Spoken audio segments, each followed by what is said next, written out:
Hello, welcome to another video of vintage TV and radio stuff, and today we're going to go over a couple of old transistor radios from back in the day. If you're my age, this is what you grew up listening to, the transistor radio. I got one when I was probably around 9 or 10 in the late 60s.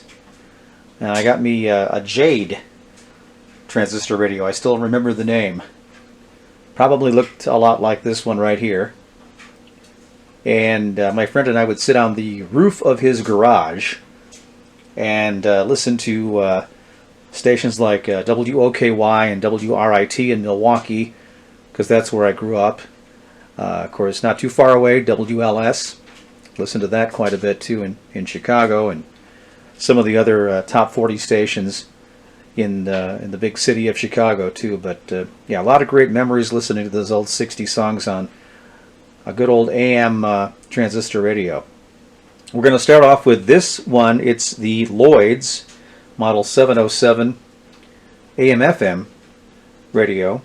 This was made probably like in the mid-70s by Lloyd's Electronics out of Chicago.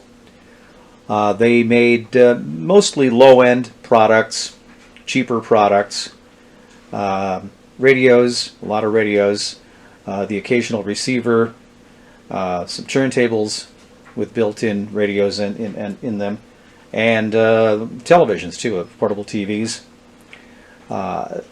Pretty much out of business now. I was hunting around the internet trying to figure out if they're even still around or not, and the only thing I could find was a place down in Mexico, a website that had different electronic products under the name Lloyd's, but nothing about the heritage of the company in Chicago.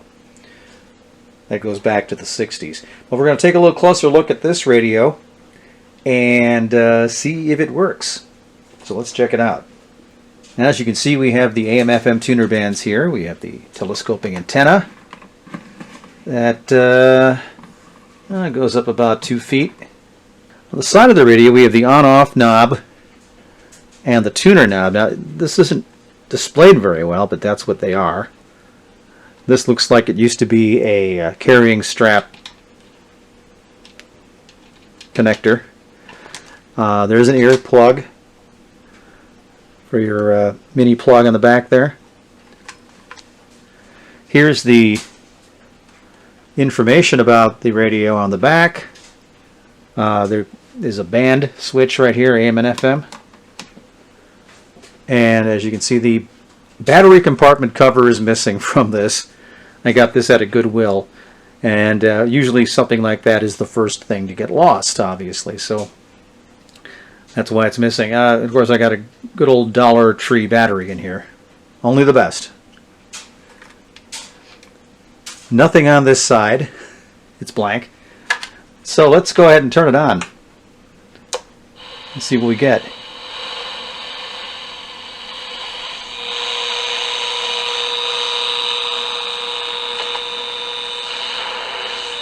Enjoy game 2 tomorrow. Always appreciate your insight. Have a great weekend. Enjoy, likewise. Appreciate you. Have a good weekend. It's Mark Medina, NBA analyst for Fox. That comes in pretty good. This is on the AM band, by the way.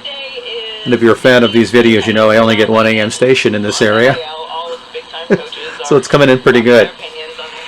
Let's flip it over to the FM now and see what we get.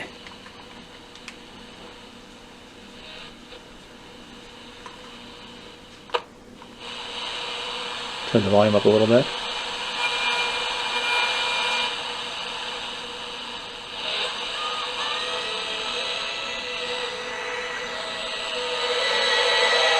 There we go, coming in pretty good there. Free iPhone SE3 or Samsung Galaxy 21 MB. Cash. Downloading the free Upside app now. It tastes good.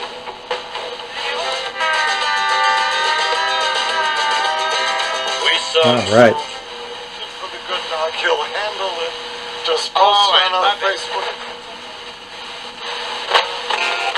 Growing the plants that thrive in our northern climate for over So this actually is working pretty darn good.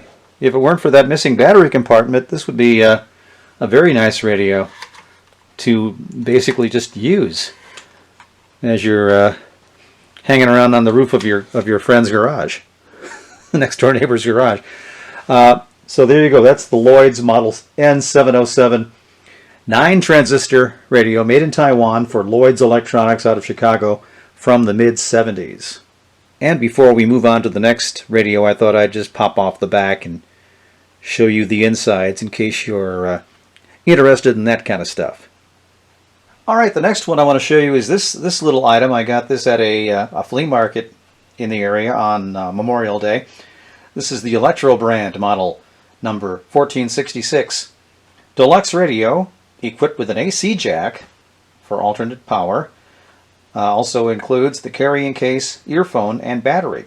14 transistor model made by Electro-Brand. This company was also from the Chicago area and still has a presence in Chicago to a certain extent. And I'll explain that and show you that a little bit later. But the box is in extremely good condition, really. This is the other side of the box, and it basically repeats itself here and on that side is of the box as well. So box is in really nice shape, and it came with pretty much everything that it promised. Here's the radio itself. Gotta love that wood grain finish. Comes with a case. Case is in very nice shape. Not real sticky like sometimes you'll get with these plastic cases. Made in Taiwan, if you can read that. And it comes with the earphone in a little earphone case, which is cool. And there it is, the earphone. The old-fashioned one-ear earphone. So let's open the back of this. I'll put a battery in it. And the lady who I bought this from said it worked. So we're going to see if she was telling me the truth or not. So the radio is very simple. Not much to it. On this side is the volume control right here. And the earphone jack. On this side you've got your tuner. And the AC jack. Here's the inside of the radio. The 14 transistors. Got your little AM antenna there, your tuner, your volume control, battery space. And on the inside of the back cover is the schematic diagram and the address for Electro-Brand in Chicago at the time. They figure this radio was probably going back to the mid-60s, some of the research I did online for this particular model. So let's go ahead and pop a battery in it and see what happens. See what we got here.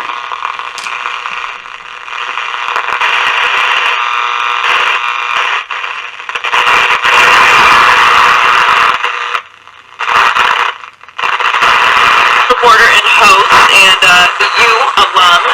And hey, right now, I was just spying on your Instagram. I'm just barely underdressed because I did not think that it was going to be this cold in San Francisco, and I bought one jacket. You guys were talking about weather when you came in from the break, and I'm just like... Well, as I have mentioned in the past, I only get one AM station here in town, and this is it. And it seems to be coming in okay, considering this radio's, from the mid-60s.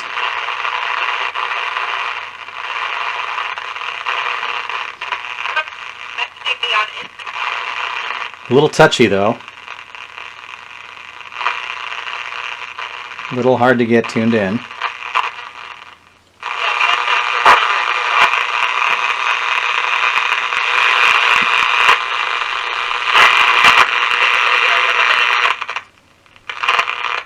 And there's nothing else here to tune into, but it's kind of cool to watch the 54 thing go on there. And so I think the dot used to be those civil defense channels.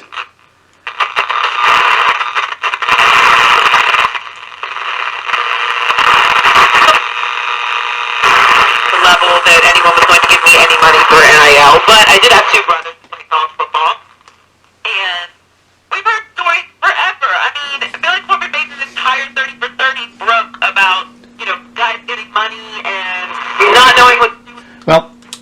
considering the fact, like I said, this goes back to the mid-60s, it's not sounding too bad. I'm sure many of the capacitors and some of the other electronic parts in this thing are pretty dried out. That's why you're hearing a crackly and muffly kind of sound to this thing. But all in all, you know, it's kind of cool to have just as a radio for its looks and for its history, and not necessarily for the way it sounds.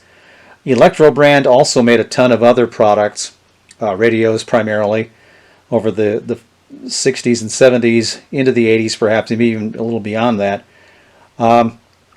In fact, I saw some boom boxes, I think, with Electro-Brand on it. So it was, like I said, a lower market thing, much like Lloyd's Electronics, a lower market, lower end, cheap electronics company. But still some presence in Chicago with an address and a website that is no longer there, no longer functioning. But at least you know, they're possibly still in business, and maybe the Electro-Brand name is being marketed somehow in different ways, much like the old Bell and Howell.